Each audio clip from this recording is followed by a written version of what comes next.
இங்க ஒவ்வொரு சீசன்ல ஒன்னொன்னும் கொட்டதில்ல. இங்க எல்லா சீசன்லயும் எனக்கு மயிறு தான் கொட்டுது. ஆமா, அதை சரி பண்ணதான் இங்க வந்திருக்கோம். இந்த இடம் பேரு park June beauty professional. Sunburn station exit 3ல இருக்கு. வாங்க போலாம்.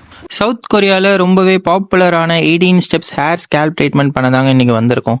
ஃபர்ஸ்ட்டு நம்ம ஸ்கேல்ப்பை இந்த மைக்ரோஸ்கோப் வச்சு அனலைஸ் பண்ணிவிட்டு எந்த அளவுக்கு டேமேஜ் ஆயிருக்குன்னு சொல்லி காமிச்சாங்க. என்னோட ஸ்கேல்ப்பு டோட்டல் டேமேஜுங்க. டேண்ட்ரஃபில் தான் மொத்த தலையுமே இருந்துச்சு அப்படின்னு சொல்லலாம். அடுத்து அரோமா ஆயில் அப்ளை பண்ணிவிட்டு பிளட் சர்க்குலேஷன் இம்ப்ரூவ் பண்ணுறதுக்காக red and blue LED galvanised brush use பண்ணாங்க. ஸ்க்ரப் அப்ளை பண்ணிவிட்டு ஸ்கேல்ப் ரிலாக்ஸ் ஆகிறதுக்கு ஸ்டீம் மிஸ்ட் வச்சாங்க. செமையாக தூக்கம் வந்துச்சு. அடுத்து நம்ம நெக் மசில் வந்து ரிலாக்ஸ் முடிச்சுட்டு ஹேர் நரிஷிங் ஷாம்பு அப்ளை பண்ண அப்புறம் ஒயிட் ஸ்டிக் வச்சு மசாஜ் பண்ணாங்க. தலையில் இருந்த பாரமே இறக்கி வச்ச மாதிரி இருந்தது. ஹேர் நரிஷிங் ஷாம்பு போட்டு வாஷ் பண்ணிவிட்டு கூந்தல் நிறையா இருந்தால் தான் இந்த மாதிரி பூ போடுவேன்னு சொல்லிட்டாங்க. அகெயின் லாஸ்ட்டாக மைக்ரோஸ்கோப் வச்சு ஸ்கேல்ப்பை காமிச்சாங்க. டிஃப்ரென்ஸ் நல்லாவே தெரிஞ்சுது. தலை நல்லா குளு குளு குளுன்னு இருந்துச்சு. ஹேர் க்ரோத் டானிக் அப்ளை பண்ணிவிட்டு ஃபைனலாக நமக்கு ஒரு ஹேர் கட்டும் பண்ணி விட்டாங்க. நீங்கள் தனியாக வந்தவும் இது பண்ணிக்கலாம். கப்பலாக வந்தால் டிஸ்கவுண்ட் நிறைய இருக்குது.